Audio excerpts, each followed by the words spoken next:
Bonjour à tous, ici Ponfétude.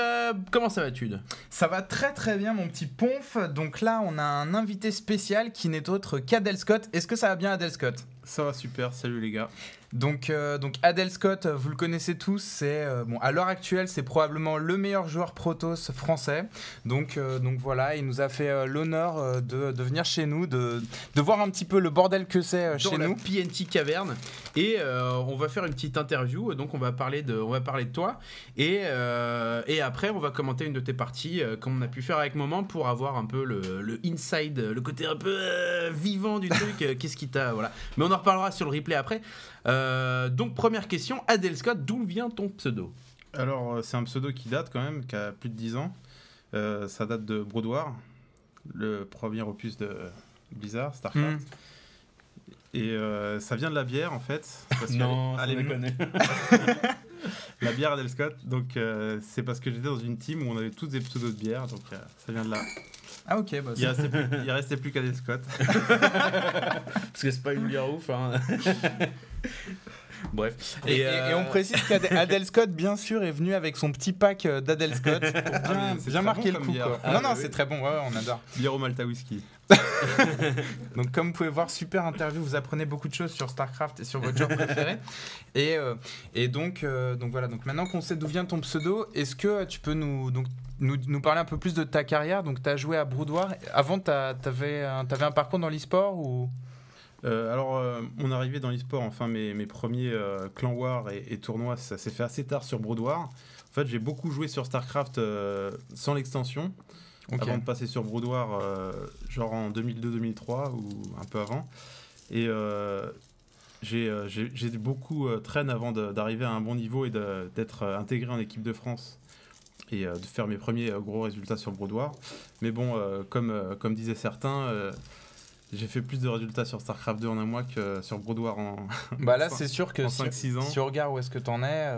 Voilà. Mais c'est vrai qu'il y a... J'étais pas un très bon joueur Brood War, on va dire. Mais comme d'autres joueurs, comme Moment, Ores, tout ça, c'est des joueurs qui ont commencé sur Brood War, et même avant pour certains. Donc, Et tu les connaissais, ces gens sur Brood War ou... Alors moi, en fait, je suis arrivé après que Moman ait stop Brood War, et je l'ai revu quand il a repris un peu vite fait sur la fin de Brood War. Mais j'ai joué après que tous les bons aient arrêté en fait. Ah. C'est pour ça que t'as gagné? C'est pour ça que j'ai réussi à m'imposer. Et pourquoi? Parce qu'ils étaient partis sur War 3 ou parce que simplement ils étaient partis sur CS? Il y en a qui sont partis sur War 3, il y en a qui en avaient marre, qui sont rentrés dans la vie active, qui pouvaient plus traîner. Donc je sais pas exactement l'histoire de chacun, mais en tout cas... D'accord. Et par rapport au top FR aujourd'hui sur Starcraft 2, aujourd'hui tu es donc dans le top 3, on va dire, si c'est pas trop même osé. Top 2, je dirais. Top 1 même. Non, top 1, on peut pas dire ça. On n'est pas Millennium. Hein. Mais... Oui, c'est un défi, Sarens. Mais par rapport au classement qu'on peut avoir aujourd'hui sur Starcraft 2, est-ce qu'il y a des gens qui étaient meilleurs que toi sur Starcraft 1 et donc est-ce qu'il y a des espèces de rancunes comme ça, un peu cachées disons que le seul qui me posait beaucoup de problèmes sur Starcraft 1 et que j'ai jamais battu en Beau 3 en tout cas, c'est Sarens. Ouais. Et sinon les autres, des fois je leur prenais des games. Je parle de Kenzie et Dores, des joueurs que je connaissais plutôt bien sur Brood War. Mais ça se passe mieux sur le 2 là. Sur le 2 ça va. J'ai repris un peu le dessus. Ouais. Okay. Et t'as fait un passage sur Warcraft 3 comme beaucoup d'entre eux, ou alors tu t'es resté sur Starcraft en attendant Starcraft 2 J'ai joué un peu à Warcraft 3, mais pas plus de 500 games, quoi, on va dire. Ok.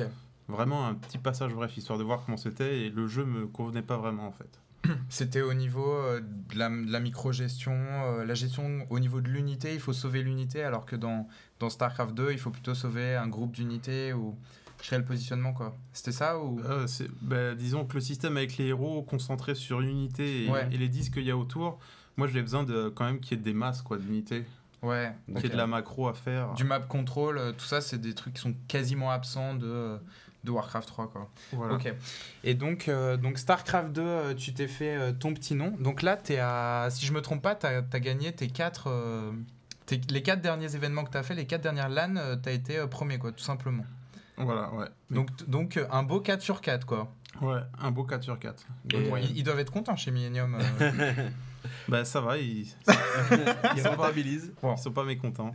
Et est-ce que tu as une formule, est-ce que tu as une idée pourquoi est-ce que toi tu arrives à gagner alors qu'en plus Protoss c'est pas une race qui est super représentée dans le top 50 c'est ça ou qui est top incroyable 200 d'ailleurs. Europe. Ouais. Est-ce que toi tu as une idée, enfin sans être prétentieux mais je pense pas que tu le sois, pourquoi est-ce que toi tu arrives par rapport à tes adversaires à être aussi régulier et être aussi premier? Alors déjà les 3 premières LAN, il n'y avait pas de gros Terran. Ouais. Donc déjà pour moi il y a 3 gros Terran, c'est Sarens, Ores et Tuzer. Donc il n'y avait pas ces 3 là, donc c'était peut-être un peu plus facile pour moi de m'imposer. Ouais. Et sur la dernière il y avait Ores et Tuzer. C'était beaucoup plus serré en finale contre Ores, Ouais. où j'ai gagné 3-2. Mais avec ton match d'avance, parce que tu étais en winner bracket. Grâce à un match d'avance, sinon sans le match d'avance, Ouais. ça aurait été peut-être une autre histoire. Ouais, non, mais Ores, Ores pour moi, il est dans le top 3 aussi, c'est un excellent joueur. Et ok. Et donc, alors je regarde les questions. Ah oui, donc là on voit que tu as un bel avenir devant toi. T'es tout simplement le meilleur joueur Protoss. Et est-ce que tu comptes t'investir plus dans l'e-sport? Est-ce que tu as une activité à côté? Est-ce que tu veux la garder? Est-ce que tu veux te concentrer 100% à StarCraft 2? Comment tu vois les prochains mois? Mes prochains mois, déjà ma prochaine semaine, ça va être beaucoup de training pour me préparer à la DreamHack. Et puis, disons qu'en fonction du résultat à la DreamHack, si je m'affiche pas trop... Nous, on sera derrière toi. On va commenter tes parties. Non, mais t'es un des gros espoirs français de la DreamHack dans une semaine, quoi. Il me semble que je suis le seul qualifié au tournoi pro directement. Ouais. Les autres, pour être dans le tournoi pro, ils ont besoin de passer par des qualifs, il me semble, les tournois là-bas. Et comment ça se fait que Sarens, il n'ait pas été qualifié Alors, je sais pas. Je crois que l'organisation de la DreamHack est assez spéciale et bizarre.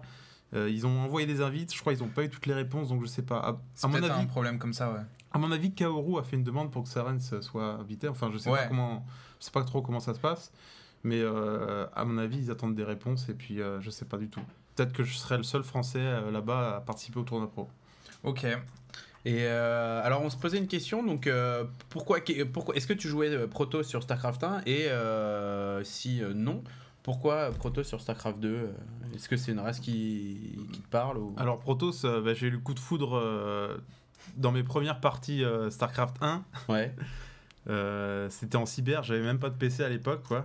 Quand j'ai découvert StarCraft... T'avais quel âge quand t'as découvert StarCraft? C'était il y a au moins 10 ans, donc j'avais une quinzaine d'années, on va dire. D'accord. Et donc j'ai vraiment eu le coup de foudre pour les Protoss. C'est ça, je jouais contre le compu et... Ouais. Et quand je jouais contre un compu Protoss, il me rushait Zealot, ça m'énervait, je trouvais ça hyper fort, donc... Tu te dis, je vais faire pareil. Puis après, il y a le Tau Spirit qui s'est emparé... c'est quoi le fameux Mass Zealot, quoi. Qui s'est emparé de moi, et puis ça m'a plus lâché, quoi. Je peux plus switch, là, c'est fini. Je suis contaminé. Et sur StarCraft 2, pourquoi tu continues à jouer Protoss? Enfin, sachant que c'est une race qui a ses spécificités, hein, mais il y a aussi beaucoup de puissance chez les Terran et un jeu qui est peut-être un peu différent chez les Zerg, mais qui est aussi tout aussi puissant, quoi. Pourquoi est-ce que tu joues Protoss StarCraft 2? Je pense que Protoss, c'est aussi une race adaptée à moi. Protoss, c'est une race où il n'y a pas besoin de faire des miracles au niveau de la macro ou au niveau de la PM. Il faut juste avoir une excellente vision du jeu et pas se faire surprendre parce qu'on n'a pas vraiment le droit à l'erreur. Ouais. Après, au niveau de la macro, c'est vrai que c'est pas la race la plus compliquée comparée à Zerg où il faut prendre des larves ou à Terran où il y a plus de Terran, il y a plus de choses à faire en fait. Il y a plus de possibilités, mais il y a quand même aussi plus de choses à faire avec les modules, etc. Et donc, je pense que c'est une race qui me correspond. Et puis j'aime Protoss, quoi. J'avais l'option justement au début de StarCraft 2, quand j'ai commencé StarCraft 2, de jouer une autre race. Pour changer un peu, mais j'avais vraiment envie de jouer Protoss, c'est vraiment la race qui me plaît le plus. Et t'as essayé un peu les autres races pour comparer à Protoss ou... Ouais, je connais pas tous les raccourcis par cœur, mais j'ai joué un peu Terran et Zerg et je m'en sors plutôt bien. À noter d'ailleurs que Adèle nous a fait donc le plaisir de venir jouer donc dans une des nocturnes Ponfétude qui a lieu donc entre 1h et 6h du matin. Où évidemment il a explosé tout le monde. Hein. Où il s'est fait une chaîne, c'était quoi? C'était 15 victoires ou un truc comme ça. Il s'est fait tout le channel Ponfétude. J'ai perdu une game quand même. T'as perdu une game et t'as perdu une game contre un Zerg, mais t'étais en terrain et manifestement c'était la première fois que tu utilisais les corbeaux ou un truc comme ça. J'ai voulu essayer les bombes des corbeaux. Genre les test quoi. J'ai ciblé les mutas avec et puis ils se sont barrés, puis les bombes sont tombées au sol. C'est pas infini. Et à noter d'ailleurs au niveau du palmarès, on s'est mis à la tâche avec Noah et moi-même. On s'est fait laminer la gueule, surtout Noah d'ailleurs. Et le pire c'est qu'en gros Adèle il arrive après avoir donc traîné la tête de Noah dans la boue et il lui fait c'est con, je jouais en essayant de pas perdre une seule unité. Et il a dû perdre quoi, 3 stalkers et un archonte et j'ai pris des templars. et voilà, et en gros Noah a passé sa game à essayer d'éviter les templiers, donc c'était un peu comme une partie personnalisée en fait, voilà. Et moi j'ai eu beaucoup plus de succès quand même, je tiens à le dire. Je fais laminer la gueule, c'était horrible. Noah a pas l'air d'accord. Mais en tout cas nous vraiment ça nous fait super plaisir que parce que quand on voit les tournois auxquels tu participes, quand on voit par exemple le tournoi à Cybernation où dans le top 12 t'as un Protoss, un Zerg et 10 Terran. Tu vois, quand on voit que le vainqueur du tournoi c'est un Protoss, on se dit il y a quelque chose à faire chez les Protoss quoi.